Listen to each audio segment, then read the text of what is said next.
Many African countries are not using their land optimally. If you examine many African countries, and allow me to just examine a few of them and ask ourselves the critical question, what it is that is happening in those countries. Today, Nigeria claims, and I underline the word claims, that is the largest economy in Africa, with a GDP of about 550 billion United States dollars, with possibly a population of about 200 million. They have never had a census in the recent past. If they have had one, nobody believes it.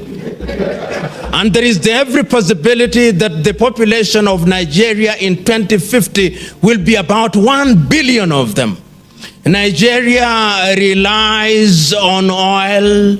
80% of its income is from oil production. It suffers from what commentators describe as the Dutch disease. Nigeria is incapable of producing enough rice for her people, but they love jollof rice. They are incapable of producing enough chili, and they love their chili. They are incapable of producing enough tomatoes, and they love their tomatoes. They are incapable of doing things, not because they do not have the ability, but a conscious decision has been made by people at critical positions to concentrate on oil as the milk cow for Nigeria.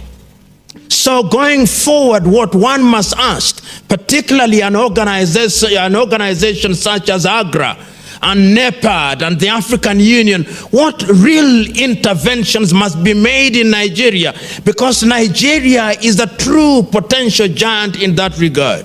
If Nigeria were to wake up from her slumber, then the entire West African region would wake up from her slumber. Because one has analyzed Nigeria and the plight of Nigeria and our inability as we speak now to produce enough food for ourselves, one need not analyze Mali.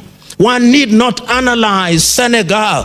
One need not analyze the little Benin and the little Togo and the little Gabon and the little Cameroon, because the story is the same in that part of the world.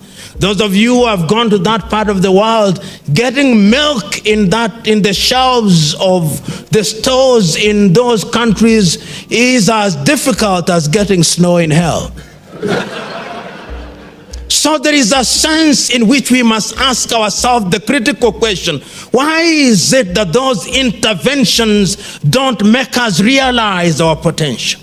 One sometimes, as one looks to the future and one looks at Congo, a country that is as big as the entire Western Europe, and yet Congo, with a population of no more than 80 million, yet Congo, whose perhaps 90% of our land is arable, one asks the question, if that land were to be utilized productively, that land could feed the entire Africa.